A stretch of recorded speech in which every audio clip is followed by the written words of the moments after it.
Je ne sais pas vous, mais moi, devant l'horreur du meurtre de Louise, il me prend des envies de peine de mort avec, si possible, quelques tortures préalables. Sans doute de vieux restes anthropologiques de loi du talion et de vengeance.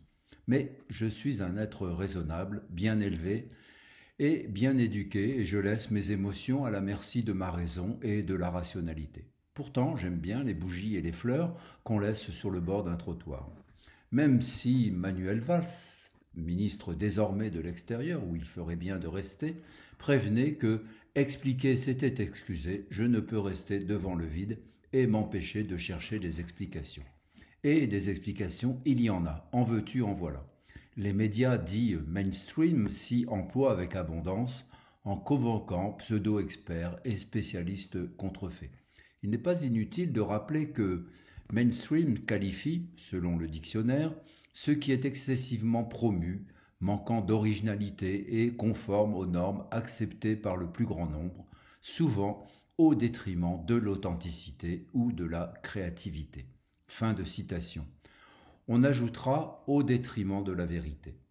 En attendant, comme l'on dit, que toute la lumière soit faite, on invoquera comme clarification l'enfermement dans les jeux vidéo, facteur de solitude, d'exacerbation de la violence et de frustration sexuelle, les conditions sociales d'un jeune en déshérence, sans travail, sans perspective, et le manque d'aide et d'assistance sociale, l'hypothèse de parents laxistes et en conflit, un déséquilibre psychologique du sujet relevant de la psychiatrie. Dans cette effervescence spéculative, on soulignera le rôle bienfaisant des caméras de surveillance et de privation de liberté qu'il faudrait installer partout en France. On soulignera aussi le rôle bienfaisant de la mise en place de cellules psychologiques pour des individus de moins en moins en capacité de faire face seuls aux adversités. Le tout sur fond d'angoisse généralisée de parents à la sortie ou à l'entrée des écoles.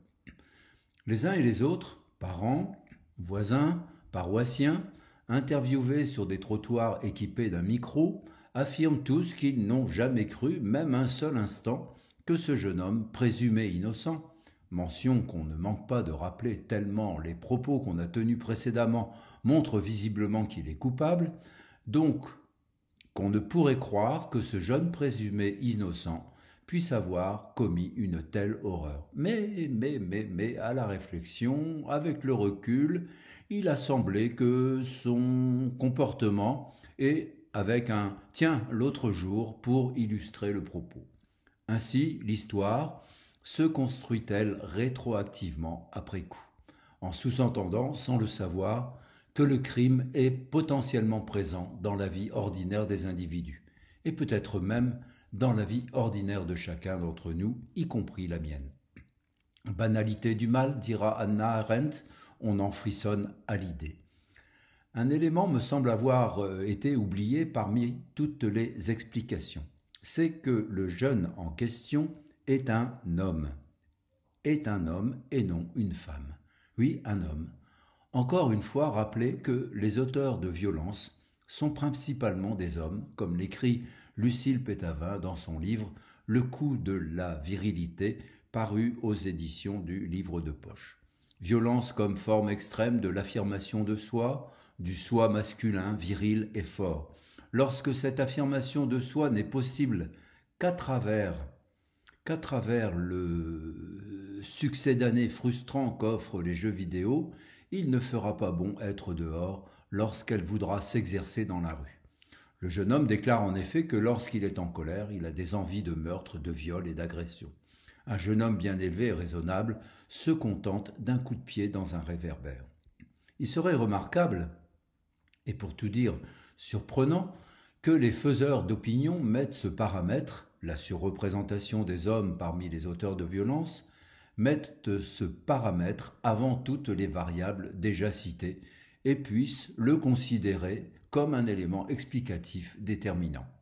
Donner une explication genrée, c'est d'abord parce qu'on est un homme que la probabilité pour qu'il y ait des violences de toutes sortes soit forte.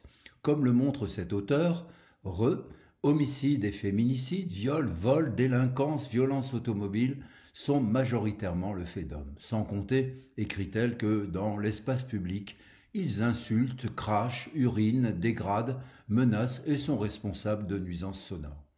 Mais on ne retiendra pas cette hypothèse.